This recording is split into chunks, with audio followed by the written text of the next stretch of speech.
Hello दोस्तों, स्वागत है आपका अपने यूट्यूब चैनल ग्लोबल एसएससी में।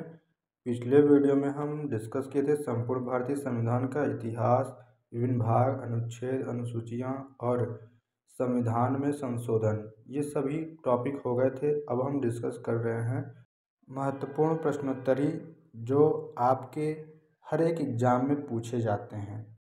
तो आइए शुरू करते हैं। भारत के संविधान में कुल कितने अनुच्छेद हैं? 395 अनुच्छेद, 22 भाग, 12 अनुसूचियाँ, 3 परिशिष्ट। भारत के संविधान के निर्माण में कुल कितना समय लगा? 2 वर्ष 11 माह 18 दिन का। प्रारूप समिति के अध्यक्ष कौन थे? डॉक्टर भीमराव अम्बेडकर। संविधान निर्माती सभा के अस्थायी अध्यक्ष कौन थे तथा कब बनाया गया? डॉक्टर सज्जन सिंह 9 दिसंबर 1946 को। संविधान निर्माती सभा के अस्थायी अध्यक्ष कौन थे तथा कब बनाया गया? डॉक्टर राजेंद्र प्रसाद 11 दिसंबर 1946 को। संविधान निर्मात्री सभा में उद्देश्य प्रस्ताव किसने और कब प्रस्तुत किया? पंडित जवाहरलाल नेहरू 13 दिसंबर 1946 को प्रस्तुत किया। उद्देश्य प्रस्ताव पर संविधान निर्मात्री सभा में कितने दिन विचार विमर्श किया गया? 3 दिसंबर 13 दिसंबर से 19 दिसंबर 1946, मतलब कुल 7 दिन। संविधान निर्मात्री सभा के प्रमुख सलाहकार किसे नियुक्त किया गया? डॉक्टर BN राव को। भारत का संविधान कब लागू किया गया? संविधान के कुछ अनुच्छेद 26 नवंबर 1949 के दिन तथा शेष संविधान 26 जनवरी 1950 को लागू किया गया। जिस तिथि को भारत का संविधान लागू हुआ उस समय भारत के गवर्नर जनरल कौन थे? Lord Mountbatten. जिस तिथि को भारत का संविधान लागू हुआ उस समय भारत के राष्ट्रपति कौन बनाया गया? डॉक्टर राजेंद्र प्रसाद। भारत के अंतिम गवर्नर जनरल कौन थे? सी राजगोपालाचारी। किस अधिनियम द्वारा भारत की संविधान निर्मात्री सभा को पूर्ण प्रभुसत्ता संपन्न निकाय घोषित किया गया तथा उसने देश का शासन चलाने की पूर्ण शक्तियां ग्रहण की? आंसर हो जाएगा भारतीय स्वतंत्रता अधिनियम 1947। प्रथम आम चुनाव के बाद संसद का गठन पहली बार कब हुआ? आंसर हो जाएगा मई 1952 को। अगला प्रश्न है, भारतीय संविधान में आज 15 नवंबर 2014 तक कुल कितने संविधान संशोधन हुए? आंसर हो जाएगा 99 संविधान संशोधन। प्रश्न है, भारत की संविधान निर्मात्री सभा ने संविधान को कब अंगीकृत, अधिनियमित और आत्मार्पित किया था? तो इसका आंसर हो जाएगा 26 नवंबर 1949 को। अगला प्रश्न है, भारतीय संविधान की आत्मा कहाँ निवास करती है? आंसर हो जाएगा संविधान की प्रस्तावना में। अगला क्वेश्चन है, भारतीय संविधान की प्रस्तावना में संविधान का स्रोत किसे माना गया है? आंसर हो जाएगा भारत की जनता को। अगला क्वेश्चन है, संविधान के अंतर्गत हमारे देश को किस नाम से संबोधित किया गया है? आंसर है भारत अर्थात इंडिया। अगला क्वेश्चन है, संविधान का अनुच्छेद 14 किस प्रकार की समता की स्थापना करता है? तो आंसर हो जाएगा विधि के समक्ष समता का। अगला क्वेश्चन है, किस अनुच्छेद द्वारा अस्पृश्यता का अंत किया गया है? कोई आंसर हो जाएगा अनुच्छेद 17 के। अगला क्वेश्चन है, प्रेस की स्वतंत्रता संविधान के किस अनुच्छेद में निहित मानी जाती है? आंसर हो जाएगा अनुच्छेद 19 में। अगला क्वेश्चन है, किस अनुच्छेद के अनुसार यह इंगित किया गया है कि किसी व्यक्ति को एक ही अपराध के लिए एक बार से अधिक दंड नहीं दिया जाएगा? आंसर हो जाएगा अनुच्छेद 20(2) के अनुसार। अगला क्वेश्चन है, किस अनुच्छेद के द्वारा बलात्श्रम प्रसारित किया गया है? आंसर हो जाएगा अनुच्छेद 23 में। अगला क्वेश्चन है, किस अनुच्छेद द्वारा धार्मिक कार्यों के प्रबंध की स्वतंत्रता प्रदान की गई है? आंसर हो जाएगा अनुच्छेद 26 का। अगला क्वेश्चन है, संविधान के कौन से अनुच्छेद धर्म की स्वतंत्रता के अधिकार प्रदान करते हैं? आंसर हो जाएगा अनुच्छेद 25, 26, 27 एवं 28। अगला क्वेश्चन है, मौलिक अधिकारों के प्रवर्तन हेतु कौन सा अनुच्छेद संवैधानिक उपचारों का अधिकार प्रदान करता है? आंसर हो जाएगा अनुच्छेद 32 का।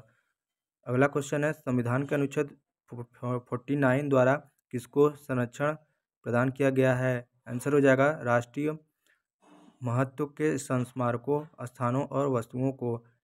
अगला क्वेश्चन है, किस अनुच्छेद द्वारा पुरुषों और स्त्रियों दोनों का समान कार्य के लिए समान वेतन का प्रावधान किया गया है? आंसर हो जाएगा अनुच्छेद 39 घ के अनुसार। अगला क्वेश्चन है, कौन सा अनुच्छेद बालकों के लिए निःशुल्क शिक्षा की व्यवस्था करने हेतु राज्य को निर्देश देता है? आंसर हो जाएगा अनुच्छेद 45। अगला क्वेश्चन है, संविधान के अनुच्छेद 50 द्वारा राज्य की लोक सेवाओं में किन दो संरचनाओं को एक दूसरे से पृथक करने के लिए राज्य के निर्देश किया गया है? आंसर हो जाएगा न्यायपालिका को कार्यपालिका से पृथक करने के लिए। अगला क्वेश्चन है अनुच्छेद 53 के अंतर्गत संघ की कार्यपालिका शक्ति किसमें निहित की गई है? आंसर हो जाएगा राष्ट्रपति में। अगला क्वेश्चन है क्या भारत का राष्ट्रपति पुनः राष्ट्रपति पद के लिए दूसरी बार निर्वाचन का पात्र है? आंसर हो जाएगा हाँ। अगला क्वेश्चन है यदि भारत का उपराष्ट्रपति राष्ट्रपति के पद में आकस्मिक रिक्ति के कारण राष्ट्रपति के रूप में कार्य करता है तो उसे किस पद का वेतन दे होगा? आंसर हो जाएगा राष्ट्रपति पद का। अगला क्वेश्चन है भारत के उपराष्ट्रपति का निर्वाचन किस अनुच्छेद के अंतर्गत तथा किसके द्वारा किया जाता है? आंसर हो जाएगा संविधान के अनुच्छेद 66 के अंतर्गत संसद के दोनों सदनों के निर्वाचित सदस्यों द्वारा। अगला क्वेश्चन है भारत के उपराष्ट्रपति को अपने पद से हटाने की क्या प्रक्रिया है? आंसर हो जाएगा राज्यसभा के तत्कालीन समस्त सदस्यों के बहुमत से पारित ऐसे संकल्प द्वारा जिससे लोकसभा सहमत हो। अगला क्वेश्चन है संघीय मंत्रिपरिषद की नियुक्ति कौन करता है? आंसर हो जाएगा मंत्रियों की नियुक्ति राष्ट्रपति प्रधानमंत्री की सलाह से करते हैं। अगला क्वेश्चन है संघीय मंत्रिपरिषद के मंत्री किसके प्रसाद पर्यंत अपने पद पर बने रहते हैं? आंसर हो जाएगा राष्ट्रपति के प्रसाद पर्यंत। अगला क्वेश्चन है संविधान के अनुसार भारत सरकार की विधि सलाहकार किसे कहा गया है? आंसर हो जाएगा महान्यायवादी को। अगला क्वेश्चन है संसद का गठन किन संरचनाओं से मिलकर होता है? आंसर हो जाएगा भारत की राष्ट्रपति लोकसभा और राज्यसभा से मिलकर।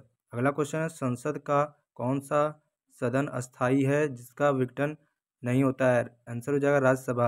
अगला क्वेश्चन है भारतीय संसद के पहले सत्र के 60 वर्ष कब पूरे हुए थे? आंसर हो जाएगा पहले सत्र के 60 वर्ष 13 मई 2012 को पूरे हुए थे। दोस्तों इस वीडियो में हमने टॉप 50 क्वेश्चन का संकलन किया है जो कि आपके हर एक नॉन टेक्निकल एग्ज़ाम में पूछे जाते हैं और टेक्निकल एग्ज़ाम में भी। ये एग्ज़ाम सेंट्रल गवर्नमेंट के भी हो सकते हैं और स्टेट गवर्नमेंट के भी। संसद के संयुक्त अधिवेशन की अध्यक्षता कौन करता है? आंसर हो जाएगा लोकसभा का अध्यक्ष। अगला क्वेश्चन है संविधान के किस अनुच्छेद में धन विधेयकों के संबंध में विशेष प्रक्रिया का उल्लेख है? आंसर हो जाएगा अनुच्छेद 109 में। अगला क्वेश्चन है संविधान में बजट के लिए अनुच्छेद 112 के लिए किस शब्दावली का प्रयोग किया गया है? आंसर हो जाएगा वार्षिक वित्तीय विवरण। अगला क्वेश्चन है संसद के विश्रांति काल में राष्ट्रपति को किस अनुच्छेद के अंतर्गत अध्यादेश जारी करने की शक्ति प्रदान की गई है? आंसर हो जाएगा अनुच्छेद 123 का। अगला क्वेश्चन है किस अनुच्छेद के अंतर्गत भारत के लिए नियंत्रक महालेखा परीक्षक की नियुक्ति का प्रावधान है? आंसर हो जाएगा अनुच्छेद 148 में। अगला क्वेश्चन है संघ राज्य क्षेत्र का प्रशासन किसके द्वारा किया जाता है? आंसर हो जाएगा राष्ट्रपति द्वारा। अगला क्वेश्चन है संविधान के किस भाग में तथा किस अनुच्छेद के अंतर्गत पंचायती राज संस्थाओं संबंधी प्रावधान किए गए हैं? आंसर हो जाएगा भाग 9 में अनुच्छेद 243 में। अगला क्वेश्चन है संविधान के किस भाग में तथा किस अनुच्छेद के अंतर्गत नगरपालिकाओं के गठन संबंधी प्रावधान किए गए हैं? आंसर हो जाएगा भाग 9 क में अनुच्छेद 243 त या 6 में।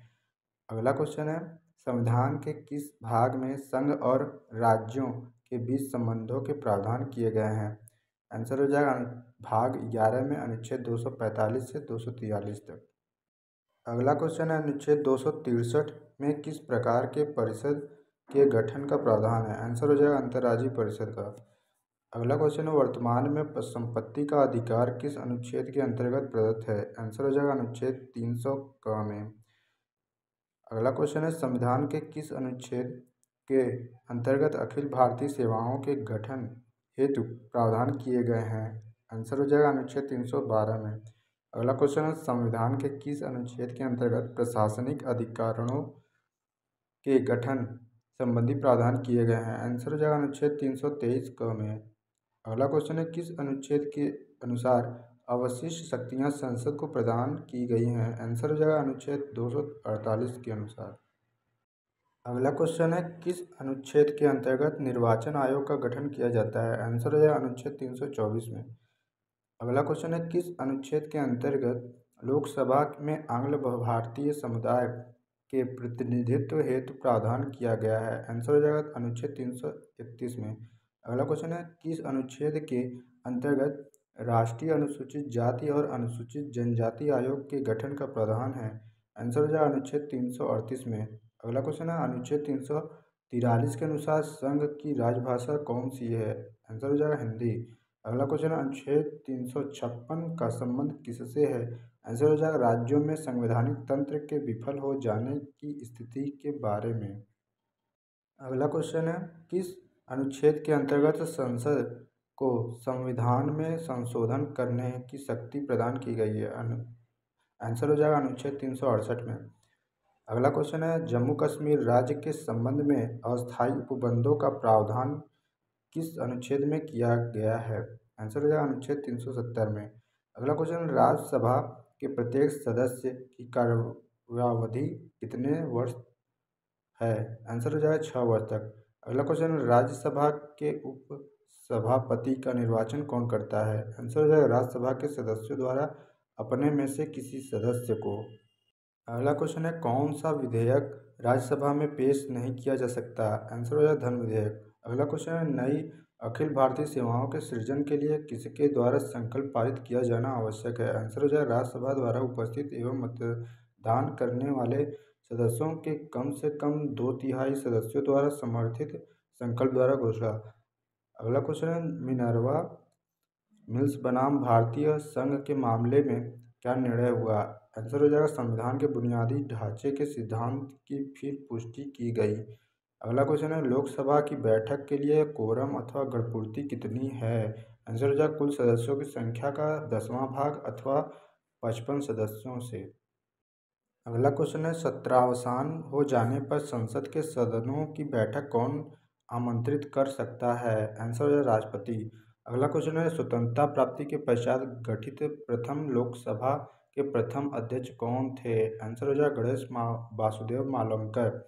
अगला क्वेश्चन है शून्यकाल से क्या अभिप्राय है? आंसर हो जाएगा संसद में प्रश्नकाल के ठीक बाद का समय। अगला क्वेश्चन है शून्यकाल कब प्रारंभ होता है? आंसर हो जाएगा शून्यकाल 12 बजे प्रारंभ होता है। अगला क्वेश्चन लेखानुदान से क्या अभिप्राय है? आंसर हो जाएगा लोकसभा को शक्ति प्रदान की गई है कि वह बजट की प्रक्रिया पूरी होने तक किसी वित्त वर्ष के एक भाग के लिए पेशगी अनुदान स्वीकृत करे। अगला क्वेश्चन है संसद की किस समिति का सभापति आमतौर से विपक्ष के किसी सदस्य को ही नियुक्त किया जाता है? आंसर है लोक लेखा समिति में। अगला क्वेश्चन है लोकसभा की किस समिति का सभापति पदेन लोकसभा अध्यक्ष ही होते हैं? आंसर हो जाएगा कार्य मंत्रणा समिति के। अगला क्वेश्चन है लोकसभा या राज्यसभा में सरकारी दल का मुख्य सचेतक कौन होता है? आंसर हो जाएगा संसदीय कार्य मंत्री। अगला क्वेश्चन है किन प्रश्नों का सदन में मौखिक उत्तर दिया जाता है? आंसर हो जाएगा तारांकित प्रश्नों का। अगला क्वेश्चन है किन प्रश्नों का सदन में उत्तर लिखित रूप से दिया जाता है? आंसर हो जाएगा अतारांकित प्रश्नों का। अगला क्वेश्चन है अल्प सूचना प्रश्न से क्या तात्पर्य है? आंसर हो जाएगा यह साधारण प्रश्न के लिए निर्धारित 10 दिन की अवधि से कम अवधि की सूचना देकर पूछा जा सकता है। अगला क्वेश्चन है कटौती प्रस्ताव कितने प्रकार के होते हैं? आंसर हो जाएगा 3 प्रकार के पहला है नीति निर्मोदित कटौती, दूसरा है मितव्ययिता कटौती प्रस्ताव और तीसरा है सांकेतिक कटौती प्रस्ताव। अगला क्वेश्चन है किस कटौती प्रस्ताव में कहा जाता है कि मांग की राशि घटाकर 1 रुपये कर दी जाए? आंसर हो जाएगा नीति निर्मोदित कटौती प्रस्ताव। अगला क्वेश्चन है किस कटौती प्रस्ताव में कहा जाता है कि मांग की राशि 100 रुपये की कमी की जाए? आंसर हो जाएगा सांकेतिक कटौती प्रस्ताव।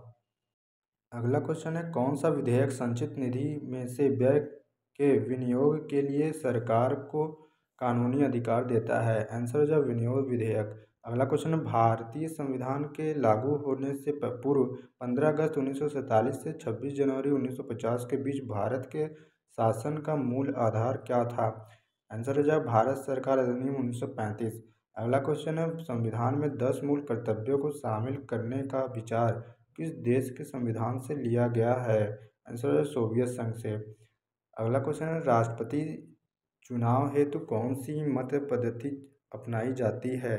आंसर हो जाएगा समानुपातिक प्रतिनिधित्व एवं एकल संक्रमणीय मत पद्धति। अगला क्वेश्चन है राष्ट्रपति द्वारा जारी अध्यादेश संसद के आगामी अधिवेशन के शुरू होने के कितने दिनों बाद तक प्रभावी रह सकता है? आंसर हो जाएगा 6 सप्ताह तक। इस वीडियो में इतना है दोस्तों। अगले वीडियो में हम और भी प्रश्नावली का अध्ययन करेंगे। धन्यवाद दोस्तों। अगर वीडियो पसंद आए तो लाइक शेयर सब्सक्राइब करें। धन्यवाद दोस्तों।